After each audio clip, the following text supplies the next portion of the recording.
Welcome to Module 3. In this module we're going to be talking about intelligence and ethics. More specifically, based on, in addition to some of the readings that you've been reading at this stage in the subject, we want to focus on how scholars have thought about intelligence and ethics and some of the frameworks that have been put forward to understand intelligence and ethics, and also reflect briefly on what are some of the ethical issues, ethical dilemmas the intelligence community has been facing and will likely face. In intelligence and ethics, as with any ethics, what we're really looking at is what is considered wrong as opposed to what is right, good versus evil, just, morally justifiable versus criminal in the intelligence context.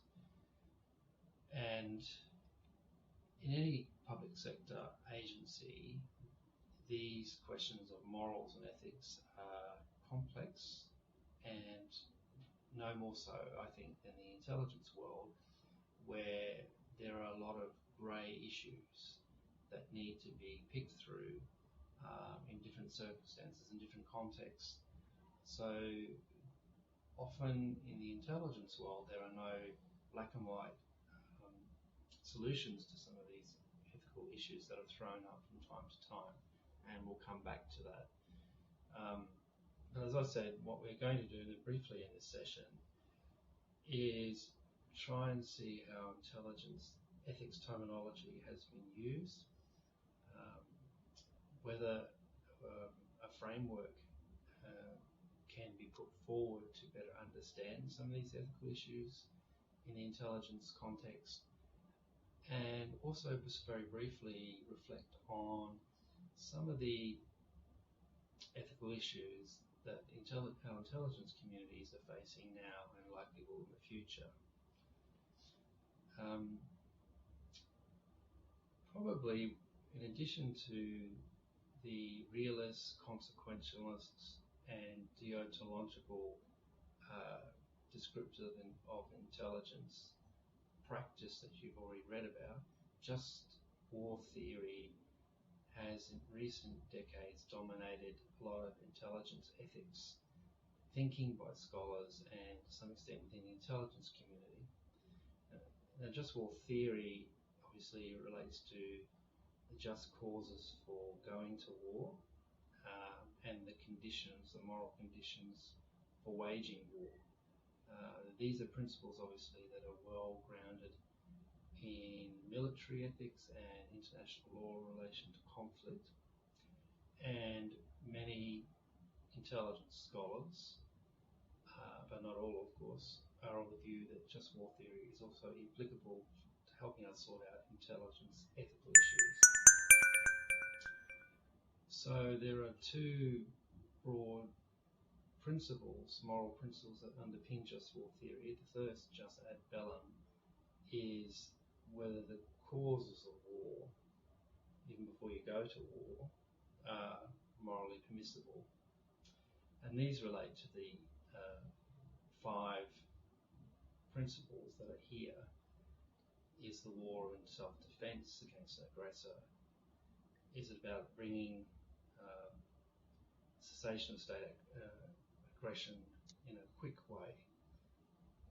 Is the armed forces that are thinking of initiating a war a legitimate political authority? Are there no alternatives to waging war? So these principles together provide a jus ad bellum, the just causes of war. And if it's decided that the potential for conflict meets those moral principles, then it at least has a just cause. The other element potentially to this is jus in bellum, which is the conduct of which war is undertaken. So you can have is the cause morally acceptable, but then nations can go to war, but the conduct is not morally legitimate.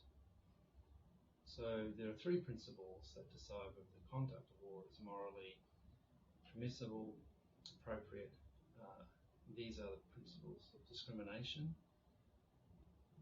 that is necessary, that the attack state only deliberately uses a force that's against morally legitimate targets. It doesn't start attacking civilians, and it attacks combatants that are recognisable as military actors, that wear a uniform and so on. The second principle is of necessity. It's the extent of necessity that's needed to end the war, and it shouldn't be more than that. And that follows on to the third one, is the principle of proportionality, that ultimately the war is proportionate. The level of violence is proportionate to the outcome required, the outcome needed. So many intelligence theorists, think that just war theory is also usable in the intelligence ethics context. They say that national security, intelligence collection, dissemination, which is what intelligence does, is morally justifiable, just like in just war theory, if that activity helps remove security agents, military force, or a threat of force by a political actor. If it undertakes these intelligence activities only for the purpose of enabling the removal of the threat, the nation's intelligence agencies are collecting, analysing, disseminating intelligence in question under legitimate political authority. So in liberal democracies such as Australia, you just haven't got anyone who wants to doing intelligence against a foreign power, that it's a legitimate political authority, namely the Australian government. And fourthly, it's a last resort. There's no other way of removing a threat by another nation or another political actor, and so intelligence is considered a last resort.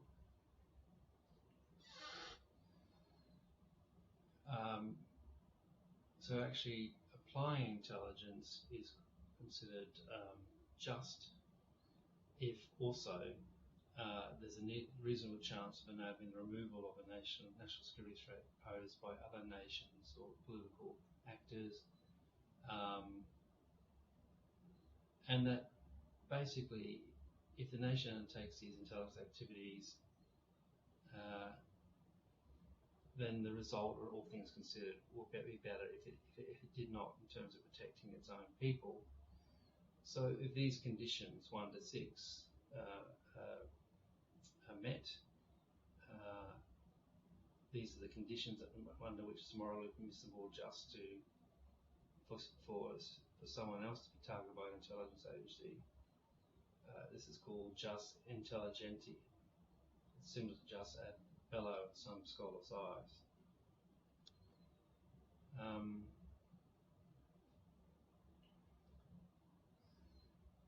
Now, actually, the way that intelligence collection analysis goes about once it's been decided that this is morally acceptable, again, these principles that were used in just war, of discrimination, of proportionality, and then necessity also come into play.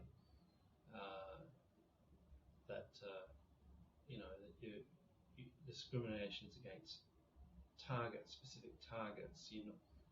If you're going to spy against another country, it is this country's intelligence service, it is the country's military, it's not the innocent people in that country who might be subjugated in some sort of authoritarian regime. And you do only what is necessary in terms of how you collect that intelligence, and it's proportionate to the threat. But just war theory does have its limitations in the intelligence context. Just war theory is about peace and war, and the conditions under which nations go to war, the decisions that are made are usually a last resort. When other policy levers have been exhausted, but intelligence does not have a neat equivalent to just add and bellow, the conditions in which war occurs. Intelligence isn't just about deciding about peace and war and imminent threats of where we should go to war. Intelligence has other functions, as we know. It's about forewarning, hopefully before you get to war. Increasingly since 9/11, it's about being proactive and disrupting and seeking to intervene upstream to prevent threats from materializing in the first place. And intelligence, such as in the espionage case, can often be only the last resort, only the only resort, not the last resort. So, just war theory helps to some extent and under some context to explain some of the principles that are involved in intelligence collection and deciding who, what, where, how to collect and who against.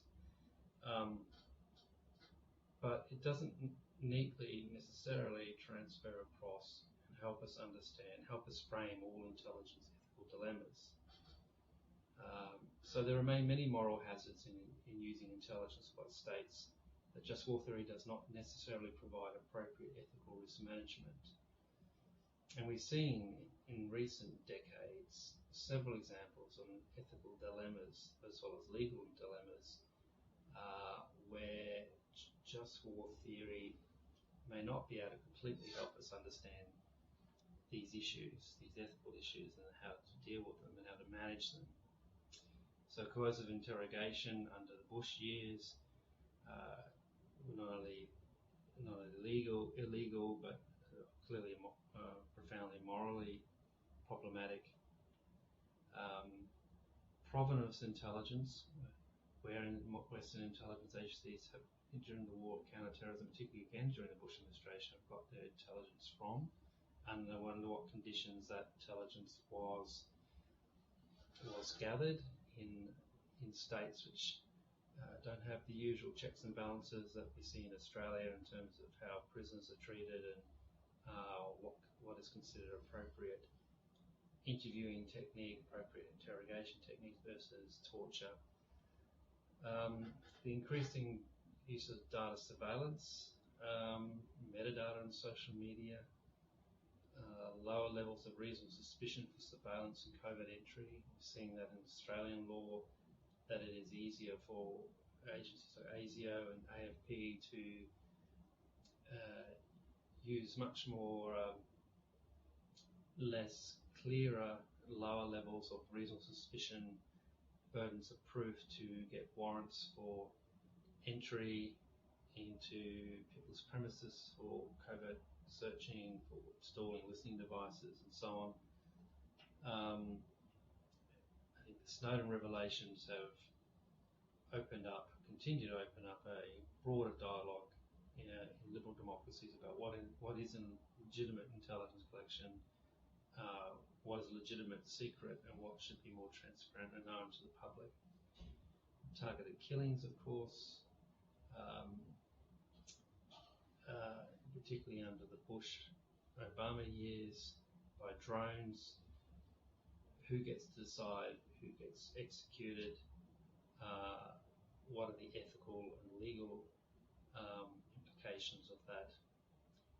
Increasing use of artificial intelligence, machine learning is going to already rapidly improve the ability for collection and analysis of information, but also raises obviously privacy issues and how they can be dealt with. And We have seen also with the advent of the Internet of Things and the new emerging 5G network that there are lots of opportunities there for our intelligence communities to make use of these new forms of global communications and network communications, which again raises privacy issues, ethical issues, and where the boundaries are for appropriate, effective intelligence collection and, collecting just because you technologically can collect it, but maybe not be required. So I think when we're thinking about a framework for thinking about intelligence ethics, there's plenty of people, and some of these that are in your readings have put together different ideas of what a framework should be. And we do need to get beyond the simplistic sort of things you see in the media, but we just need to balance security with privacy. It's a fairly meaningless statement, but in an article I wrote with Seamus Miller, a colleague of mine who's a professor of ethics at CSU, we made the point simply that there needed to be a more empirical and nuanced and conceptual analysis of ethical issues in different intel contexts. So that the point is really that the kind of ethical issues that we have in our intelligence community are not all the same. They're different in different contexts, depending on things such as the method, how the intelligence is being collected, the context of that, why is that being collected, what in that context, what's the reason, and the target, who. So how, what, who, if you like. And in each of these, there are different contextual issues that need to be ethically risk managed. So we've seen with wiretaps, metadata, espionage, and AI, those principles that we were talking about before, necessity, discrimination, proportionality, are all going to be different in each of these different methods, contexts, and targets. So in the context of metadata, data retention, even though it's de-anonymized, it's not hasn't got IP stuff attached to it, hasn't got any immediate identification stuff. We would probably say in a counter-terrorism context that might be permissible, particularly if it shows leads to communication trends between unknown peoples and a known potential suspect. But we might have a problem with targeting our own citizens using metadata without that being considered a necessary activity, being proportional, and be reasonably discriminatory. But if it was looking at the communications in wartime against a hostile power, it would be a different context, a different set of ethical issues that would be thrown up. If we were wanting to commit espionage against, for example, an authoritarian regime that had hostile intent towards Australia, we might see that as a necessity. Using espionage is appropriate, might be the only way, might be reasonably discriminatory, but we would not want to see necessarily a broad expansion of espionage like the Chinese have used in their social credit system to put more people under surveillance than what is required to get the information and to manage the threat from that country. So I I think we are at a point now where we're still working towards what frameworks would be most helpful in deciding ethical issues in the intelligence world. But clearly, Oman, Fithian in their book and in their earlier writings have raised a few things which I think are useful to think about when we're thinking about how do we frame ethical decision making, ethical risk making, managing threats in the intelligence community. So if you're going to go and collect intrusive, whether that's electronically, use people or some other technical means, there must be a sustainable cause. So it has to be about protecting the country.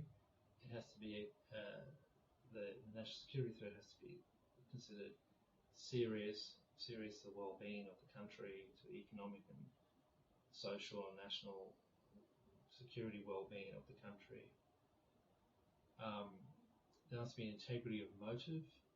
In other words, you're not just doing it because it's kind of interesting to collect information on people. It has to go to a particular purpose, of whether that's collection, analysis, dissemination. Proportion and necessity comes into play again. If you're going to consider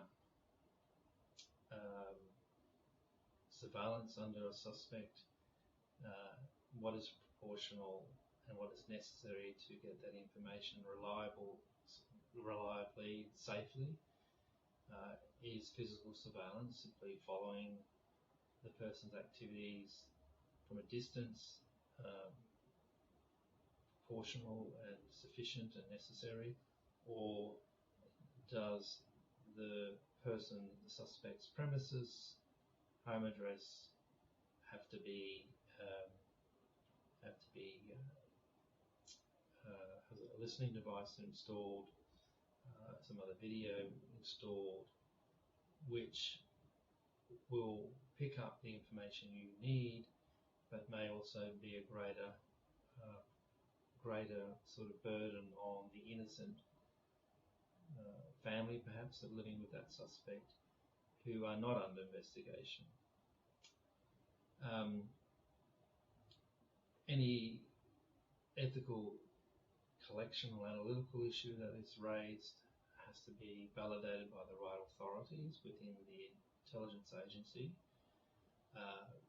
Warrants obviously have to be validated and signed by a judge or the Attorney General. They have to be lawful. And we need to ensure that there's a strong external intelligence accountability mechanism in place, such as the Inspector General for Intelligence Security and the other oversight measures we've been discussing in this module are in place to make sure that ethically moral problematic areas of intelligence collection, which might be defendable, necessary, proportionate, can also be reviewed by an independent party to ensure, to the best extent possible, that they are within a certain moral framework that's defensible. There must be reasonable suspicion of success, reasonable prospect of success, that collection, whether that's by special forces or by espionage or using an agent in another country on your behalf, that those sources are protected and that the damage, if anything is exposed, is minimised as quick as possible, and that secret intelligence, which sometimes can be the only way to get the information you need, is always considered a last resort because of the moral dilemmas that it can throw up, and also obviously the expense as well. So as much as possible, there has to be other ways of collecting the information as much as that's possible. And so therefore open sources must always be looked at. Well, that's it for now on intelligence and ethics. I encourage you to read further down some of the suggested readings that we've got there, and through class we will come back to some of these basic principles of